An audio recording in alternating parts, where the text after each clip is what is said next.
ariko mwebwe mwijoro saa 3 saa 4 nta makuru nabahaye ko abanyarwanda bariko barinjira. Amakuru nayabahaye n'abasoda benshi nayabahaye. Nababwiye ko abanyarwanda bariko barinjira bananukanye Bugarama mu Rwanda.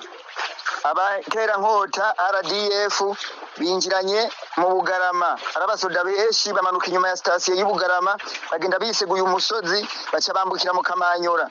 Niho bazaraye barasa mu Kamanyura, niho ariko batera amabombe Ruvunge, batera amabombe mu Rugombo. N'abasoda b'u Rwanda nibo bariko bararasa mu Burundi bahagaze mu Kamanyura. Ngira bamwe baba bahagaze mu Rwanda kujya misozi y'impande y'u Burundi bariko batera amabombe batera mu Rugombo.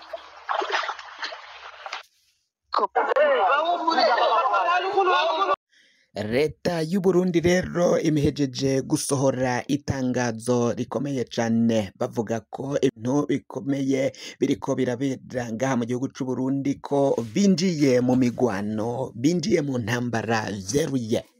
Basohoye itangazo rivuga ko bamaganye ubushotoranyi bwa FCM23 ifashijwe n'u Rwanda. Ni gute bavuga ko ibisase byaraye bitewe mu Rugombo mbere kandi no mu Ruvunge nyine nk'uko biriko biragenda bivugwa? Ivyo bisase bariko baravyagiriza u Rwanda ko arigo ruriko ruratera ibisase ngaha mu gihugu cy'u Burundi. Abarundi benshi batandukanye baraye bavuga ko nk'uko muhejeje kuvyumviriza, abo barundi bariko baravuga ko babonye abasodango b'u Rwanda bariko barajabuka mu Kamanyura binjira mu gihugu c'u Burundi. Baravuga ko u Burundi bugiye gukora ibintu bikomeye cyane, aho intambara igiye kuba ikomeye. Itangazo ryasohowe n'umushikiranganji w'imigenderanire myiza Edouard Bizimana ngaha mu gihugu cy'u Burundi, aremanga ko u Burundi bwiyamirije ubwo bushotoranyi bw'ivyihebe, abaterabwoba, inkozi z'ikibi AFC M23 wabafashijwe n'u Rwanda. Baravuga ko rero bagiye kwihorera, kwivuna umwase. Ni mu gihe ivyo bariko babishikiriza umukuru w'igihugu Variston Ndayishimiye atari mu gihugu, atari yoshika aho yagiye. Bari bagiye gusinya amasezerano nyine yo guhagarika izo ngwano ziriko zirabera mu buseruko bwa Kongo. Nyamara ibintu birakomeye cyane, abarundi nabo batekewe n'icoba. Inyuma yaho haguye ibisase bibiri bikagwa ku butaka bw'u Burundi. Nyamara abarundi bamwe bakaba bariko barahakana ngo nta warashe ku butaka bw'u Burundi, ngo turi ngaha mu Burundi, ngo ntivyabaye. Abo bariko barakwiragiza ayo majambo ni za mbonerakure za Varisito, imbonerakure za CNDD FDD zidashaka manga ko umutekano w'abanyagihugu ugeramiwe cyane cyane abegereye muri ako karere, cyane cyane intara yahora ari ya Cibitoke, Rumonge, Bujumbura. Hari nyine kubera muri zone y'imigwano, biboneka ku mwanya bashobora guhura n'ingorane, kandi ko bamwe bakomerekejwe n'ivyo bisase. Narijya tutaramenya niba ujya mwana yaciye ashikanwa kwa muganga, niba atarahasize ubuzima.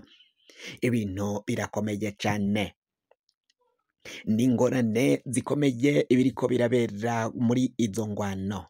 Ni mu gihe u Burundi nabwo bwari bwarashe ibisase mu gihugu cy'u Rwanda ku munsi wa tangurira. Ibisase vyavuye mu Burundi ngaha twe turabivuga, turabamenyesha amakuru, tuba twabitohoje. Ibisase vyavuye ngaha mu Burundi vyerekeza mu gihugu kibanye cy'u Rwanda. Birazwi neza ko imhoho ziriko zirarasa M23 ziriko zishinze ngaha mu Burundi, muri iyo ntara yahora ari ya Cibitoke, komine Rugombo na Buganda, niho izo nkoho ziri. Izo nkoho zikaba zirasa ibisase bimwe bikagenda bigashika mu Rwanda. Murazi ko u Rwanda rwegeranye cyane n'ivyo bice biriko biberamwo ingwano muri Kongo. Ibintu rero birabandanya gukomera. U Rwanda rufise ubwirinzi, misile zifata canke zisama ibisase birashwe muri ico gihugu. ivyo bimwe bimwe ibisase vyavuye ngaha mu Burundi abarundi barabirasa babirungika mu Rwanda, ariko u Rwanda basanga rwariteguye rufise ubwirinzi mu kirere cabwo, ku buryo ata bisase bipfa kurasigwayo, bimwe vyagiye birasambukira mu kirere c'u Rwanda nyene.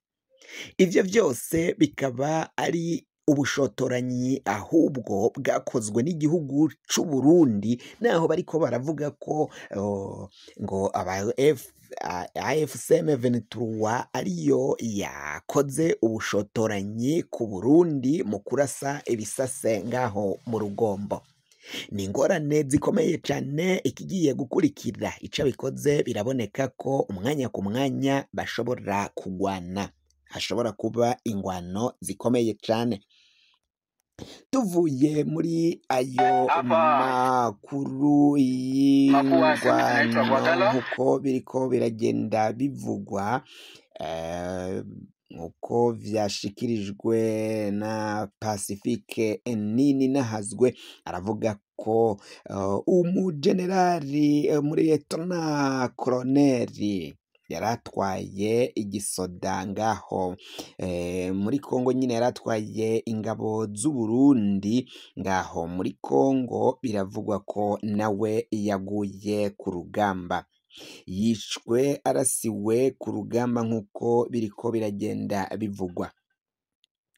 Siwe wenyene kuko abarashwe ni benshi, harimwo abariyetona, abasuriyetona benshi bakomeye b'u Burundi barabandanya gupfira ku rubuga rw'intambara nkuko tubandanya kugenda tubatohoreza amakuru. Ibi bintu biriko biraba, abana b'u Burundi bakaba bagiye guhonera muri Kongo, nyamara abategetsi b'igihugu c'u Burundi badashaka kwemanga ibiriko biragenda biba, badashaka kumenyesha ababo ko bapfiriye ku rugamba n'ibiki.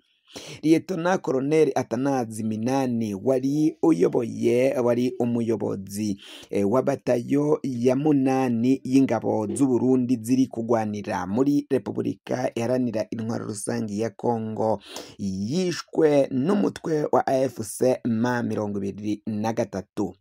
Lieutenant Colonel Minani wahoze mu ngabo za kera z'u Burundi ex-FAB, amakuru avuga ko yiciwe mu migwano yasakiranije M23 na FDNB mu gace ka Ruvungi. Imigwano bivugwa ko u Burundi bwatakajemo abasirikare barenga 100 nkuko biriko biragenda bishikirizwa amasoko yacu nkuko abivuga. Rero aravuga ko izo ngabo z'u Burundi zibandanya kugwangaho kuri ugo rugamba, harimo abasoda benshi cyane babandanya kuhasiga agatwe, kandi bikaboneka ko ubutegetsi bubandanya kunyegeza ayo makuru yose agenda abera ngaho ku rugamba,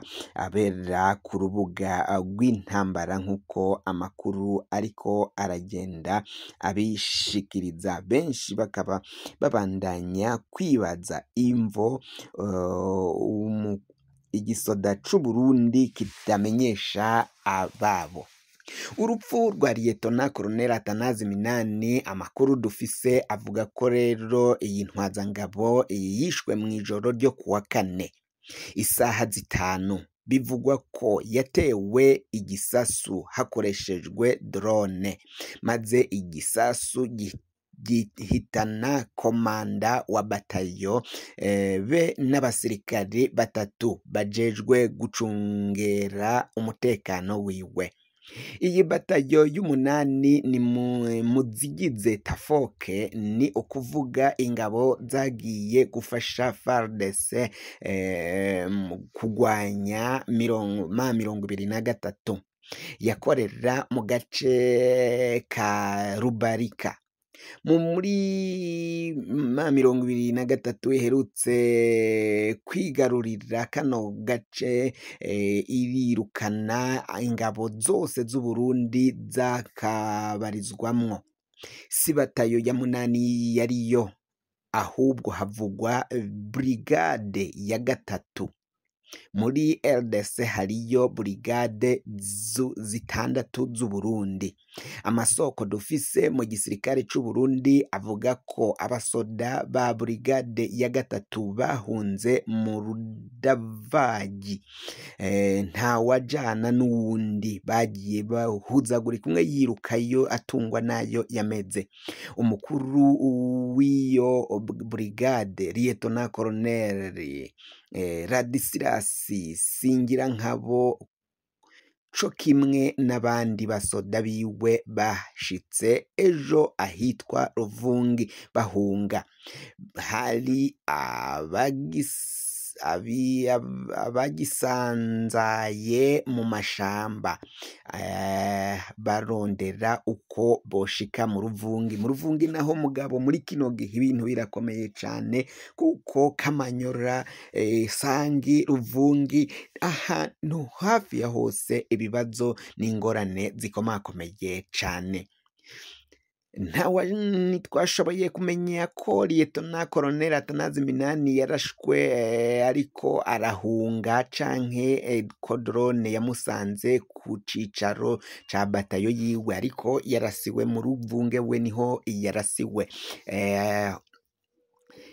Atanazi Minani yavutse mu mwaka w'1979 hitwa mu Kiguhu, komine Mpinga Kayove, mu ntara ya Rutana yahahora. Arangije amashure yisumbuye niho Atanazi Minani yaca yinjira mu kiroberi ca CNDD-FDD. Yinjiye mu gisirikare c'Uburundi kw'igenekerezo rya mbere z'ukwa mbere mu mwaka w'2005, co kimwe n'abandi bahoze bagwana muri CNDD-FDD. Nimero matricule yiwe mu gisirikare c'Uburundi ni SS 1564. Lieutenant Colonel Atanazi Minani yaronse ivyigwa vyinshi mu gisirikare. Yarize ibijanye n'igisoda kigwanira mu mazi, marine, mu Bushinwa. Hari n'abavuga ko yoba yari yazihereye muri Sudani. Yaranabaye uwujejwe ibikorwa vya gisirikari S3 muri batayo ya marine, imbere yuko arungikwa kurongora batayo ya Tafoke 8 muri Intwarante mwaka 2025. Lieutenant Colonel Atanazi Minani yatwara batayo ifatwa ko yahanywe ni abasoda bamaze imyaka 2 mu ntambara za RDC batigeze bahabwa akaruhuko. Ni batayo yahuye n'ivyago vyinshi guhera muri Nord Kivu, imaze kubura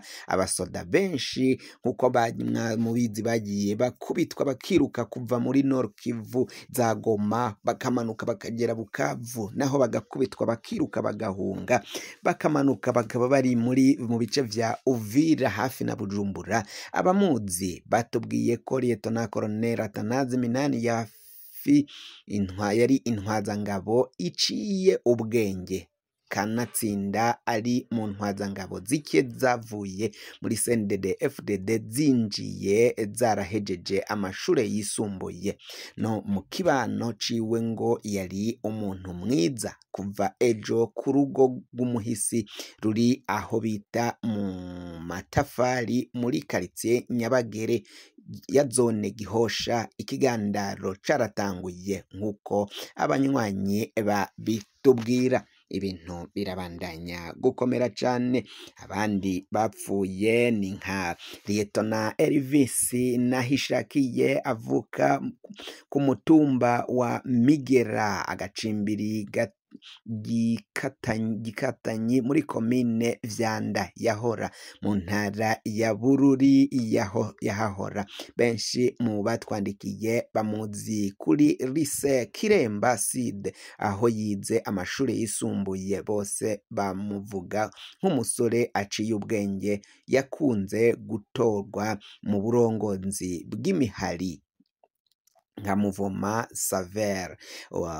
Abo baganira bavuga ko yari intwazangabo ikunda igihugu, ibona kure kandi igumya ibanga.